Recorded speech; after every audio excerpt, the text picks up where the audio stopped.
সুপ্রিয় দর্শক, আসসালামু আলাইকুম। সবাইকে স্বাগতম জানাচ্ছি আজকের গুরুত্বপূর্ণ সংবাদে। প্রথমেই জানিয়ে দিচ্ছি সংবাদ শিরোনাম। হাম ও উপসর্গে আরও ১৬ শিশুর প্রাণ গেল, মোট মৃত্যু ৫২৮।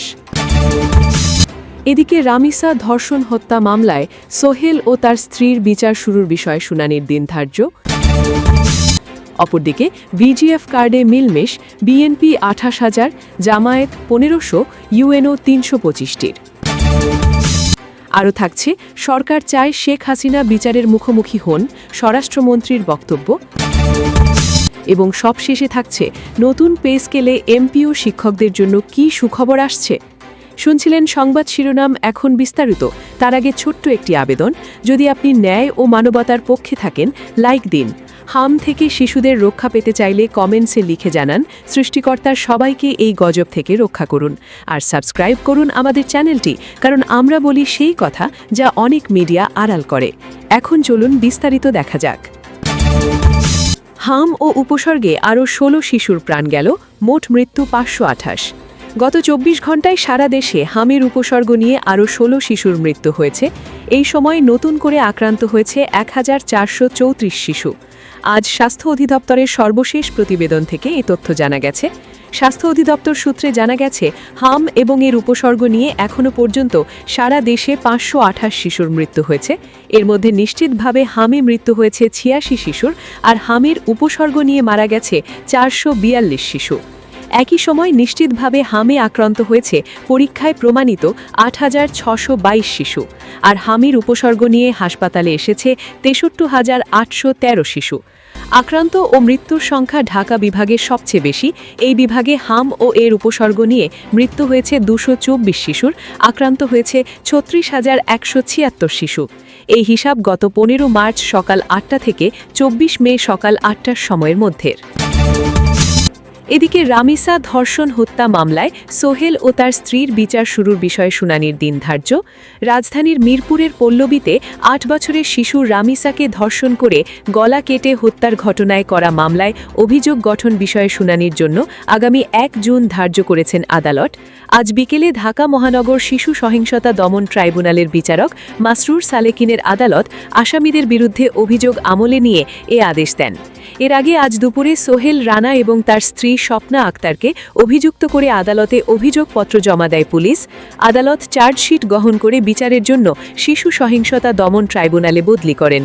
উল্লেখ্য, গত ১৯ মে সকালে মিরপুরের একটি ফ্ল্যাটের খাটের নিচ থেকে পপুলার মডেল হাই স্কুলের ২য় শ্রেণীর ছাত্রী রামিসার মাথাহীন দেহ ও পরে বাথরুম থেকে খণ্ডিত মাথা উদ্ধার করে পুলিশ।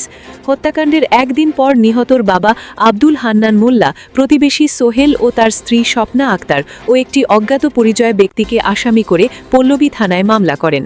প্রথমে প্রধান আসামি সোহেল রানার স্ত্রী স্বপ্না আক্তারকে আটক করা হয়, পরে সোহেলকে গ্রেফতার করে পুলিশ। বুধবার ২০ মে অভিযুক্ত সোহেল রামিসাকে ধর্ষণ ও হত্যার কথা স্বীকার করে ম্যাজিস্ট্রেটের কাছে জবানবন্দি দেন। অপরদিকে ভিজিএফ কার্ডে মিলমেশ, বিএনপি ২৮,০০০, জামায়াত ১৫০০, ইউএনও ৩২৫টির। ঝিনাইদহের কালীগঞ্জ পৌরসভায় ঈদুল আজহা উপলক্ষে গরিব ও দুস্থ মানুষের জন্য বরাদ্দ ভিজিএফ কার্ড রাজনৈতিক সামঞ্জস্যের ভিত্তিতে ভাগ করে দেওয়ার অভিযোগ রয়েছে বিএনপি, জামায়াতে ইসলামী এবং উপজেলা নির্বাহী অফিসারের জন্য আলাদা কোটা নির্ধারণ করা হয়েছে। কার্ড বণ্টন নিয়ে দুই দলের মধ্যে মতবিরোধ তৈরি হওয়ায় এখনও বিতরণ কার্যক্রম শুরু হয়নি। কালীগঞ্জ পৌরসভার প্রধান সহায়কী আমিনুল ইসলাম ঠান্ডুর কাছ থেকে সংগ্রহ করা তালিকায় দেখা যাচ্ছে, ২০২৫-২৬ অর্থবছরে কুরবানির ঈদের আগে কালীগঞ্জ পৌরসভার ৯টি ওয়ার্ডে মোট ৪,৬২৫টি ভিজিএফ কার্ড প্রস্তুত করা হয়েছে। এর মধ্যে বিএনপির জন্য ২,৮০০টি, জামায়াতে ইসলামীর জন্য ১৫০০টি এবং ইউএনওর জন্য ৩২৫টি কার্ড বরাদ্দ দেখানো হয়েছে। এছাড়া গত ঈদ উল ফিতরেও একইভাবে কার্ড বণ্টন করা হয়েছিল বলে অভিযোগ রয়েছে। সে সময় বিএনপি ২,৮০০টি, জামায়াত ১,২০০টি, নির্বাহী প্রকৌশলী ২৫টি, গণ অধিকার পরিষদ ৪০টি এবং ইউএনও ৫৬০টি কার্ডের ভাগ পেয়েছিল বলে তালিকায় উল্লেখ রয়েছে। কালীগঞ্জ পৌর এলাকার কয়েকজন বাসিন্দা জানিয়েছেন, প্রতি বছর ঈদ উপলক্ষে সরকার গরিব ও দুস্থ মানুষের মধ্যে ১০ কেজি করে চাল বিতরণ করে। তবে ঈদের আর মাত্র কয়েকদিন বাকি থাকলেও এখনও পৌরসভায় কার্ডই বিতরণ শুরু হয়নি। এতে প্রকৃত উপকারী ভোগীরা অনিশ্চয়তায় পড়েছেন। তাদের ভাষ্য, উপজেলার কয়েকটি ইউনিয়নে চাল বিতরণ শুরু হলেও পৌরসভা এলাকায় এখনও কার্ডই পৌঁছয়নি। কালীগঞ্জ পৌরসভার প্রধান সহায়কী আমিনুল ইসলাম ঠান্ডু বলেছেন, কার্ড বণ্টন নিয়ে বিএনপি ও জামায়াতের মধ্যে বিরোধ চলছে। গত রোজার ঈদে একটি সামঞ্জস্যের মাধ্যমে বিষয়টি নিষ্পত্তি করা হয়েছিল, তবে এবার জামায়াত বিএনপির সমসংখ্যক কার্ড দাবি করায় জটিলতা তৈরি হয়েছে। তবে কালীগঞ্জ পৌরসভার প্রশাসক ও উপজেলা নির্বাহী অফিসার রেজওয়ানা নাহিদ রাজনৈতিক দল ও নিজের জন্য আলাদা ভাগ রাখার অভিযোগ অস্বীকার করেছেন। তিনি জানিয়েছেন, আগামীকালের মধ্যেই কার্ড বিতরণ করা হবে। তার দাবি, পৌরসভার প্যাড ব্যবহার করে যে কেউ এমন তালিকা তৈরি করতে পারে। সরকারিভাবে রাজনৈতিক দল ভিত্তিক কার্ড বণ্টনের কোনো নির্দেশনা নেই। আরও থাকছে, সরকার চায় শেখ হাসিনা বিচারের মুখোমুখি হন, স্বরাষ্ট্রমন্ত্রীর বক্তব্য। স্বরাষ্ট্রমন্ত্রী সালাহুদ্দিন আহমেদ বলেছেন, আমাদের সরকার চায় শেখ হাসিনা বিচারের মুখোমুখি হন। সোমবার সচিবালয়ে গণমাধ্যম কেন্দ্রে বাংলাদেশ সেক্রেটারিয়েট রিপোর্টার্স ফোরামের আয়োজিত বিএসআরএফ সংলাপে সাংবাদিকদের এক প্রশ্নের জবাবে তিনি বলেন, সাবেক প্রধানমন্ত্রী শেখ হাসিনা দেশে আসবেন বলেছেন। আমরা বিভিন্ন মিডিয়াতে জানতে পেরেছি, ওনার ট্রাভেল পাস চাওয়ার ক্ষেত্রে আলোচনা হচ্ছে। এ ব্যাপারে সরকারের প্রস্তুতি বা কোনো তথ্য আছে কিনা জানতে চাইলে স্বরাষ্ট্রমন্ত্রী বলেন, এ বিষয়ে আমি আরও অনেক আগে বলেছি। আমরা পররাষ্ট্র মন্ত্রণালয়ের মাধ্যমে ভারত সরকারের কাছে তার এক্সট্রাডিশনের জন্য চিঠি পাঠিয়েছি অনেক আগে, রিপিটেডলি। এখন আমরা চাই আইনানুগ প্রক্রিয়ায় তিনি, অর্থাৎ দুই দেশের মধ্যেকার প্রত্যর্পণ চুক্তি অনুযায়ী ভারত সরকার তাকে ফেরত পাঠাবেন। আমরা তো চাই তিনি বিচারের মুখোমুখি হন। জুয়া, বেটিং, অনলাইন জুয়া কঠোরভাবে নিয়ন্ত্রণের জন্য আলাদা একটা আইন প্রণয়ন হাতে নিয়েছেন বলেও জানান তিনি। মন্ত্রী বলেন, আশা করি ইনশাল্লাহ আগামী সেশনে সেই আইনটা আমরা পাব। এখন পর্যন্ত যে আইনটা আছে সেটা একদম মানধাতা আমলের, 1867 সালের বোধহয় একটি আইন আছে। সেই আইনটাকে আমরা রিপিল করে একটা যুগোপযোগী আধুনিক অপরাধ আর কি বর্তমানে যে সমস্ত হয়, যে অনলাইন জুয়া, অফলাইন জুয়া, ইন্টারনেটের মাধ্যমে বেটিং ইত্যাদি অপরাধের ধরন বেড়েছে, সবগুলোকে অ্যাড্রেস করে একটা যুগোপযোগী আইন আনতে পারব। সংলাপে সভাপতিত্ব করেন বিএসআরএফ সভাপতি মাসুদুল হক, সঞ্চালনায় ছিলেন সাধারণ সম্পাদক উবাইদুল্লাহ বাদল।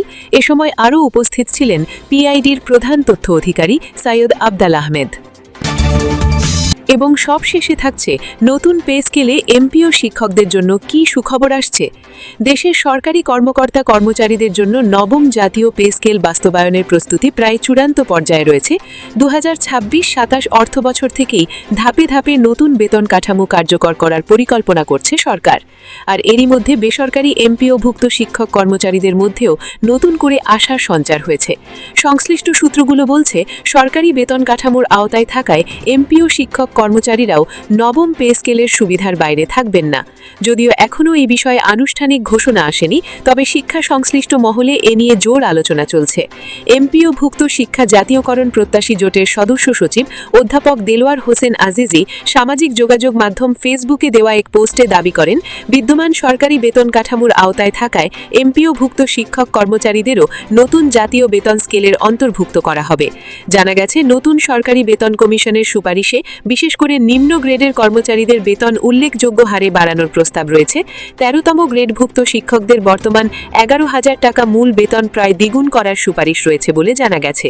পাশাপাশি 11 থেকে 20তম গ্রেডের কর্মচারীদের জন্যও তুলনামূলক বেশি বেতন বৃদ্ধির প্রস্তাব রাখা হয়েছে। শুধু মূল বেতনই নয়, বাড়তে পারে বিভিন্ন ভাতাও। বর্তমানে এমপিওভুক্ত শিক্ষক কর্মচারীদের বাড়ি ভাড়া ভাতা মূল বেতনের 7.5% হারে দেওয়া হলেও নতুন পে স্কেলে তা 15% উন্নীত হওয়ার সম্ভাবনা রয়েছে। এছাড়া টিফিন ভাতা ও অন্যান্য সুযোগ সুবিধাও বাড়ানোর সুপারিশ করা হয়েছে বলে সংশ্লিষ্ট সূত্র থেকে জানা গেছে। তবে আশার পাশাপাশি শঙ্কাও রয়েছে এমপিও শিক্ষকদের মধ্যে। নতুন পে স্কেল বাস্তবায়নের পর তাদের বেতন ভাতা কিভাবে সমন্বয় করা হবে সে বিষয়ে এখনও চূড়ান্ত কোনো দিক নির্দেশনা পাওয়া যায়নি। ফলে কয়েক লাখ শিক্ষক কর্মচারীর মধ্যে এক ধরনের অনিশ্চয়তা কাজ করছে। অর্থ মন্ত্রণালয়ের এক অতিরিক্ত সচিব জানিয়েছেন, সরকারি বেতন কাঠামোর আওতায় যারা সরকারের কাছ থেকে বেতন পান, নতুন পে স্কেল অনুমোদিত হলে তাদের সবাইকে সেই কাঠামো অনুযায়ী বেতন দেওয়া হবে। এখানে বৈষম্যের কোনো সুযোগ নেই। তিনি আরও জানান, মূল্যস্ফীতি, জীবনযাত্রার ব্যয় ও কর্মচারীদের আর্থিক সক্ষমতার বিষয় বিবেচনায় নিয়েই সরকার নতুন পে স্কেল চূড়ান্ত করার কাজ এগিয়ে নিচ্ছে। তবে সবকিছুই নির্ভর করছে চূড়ান্ত গেজেট প্রকাশের উপর।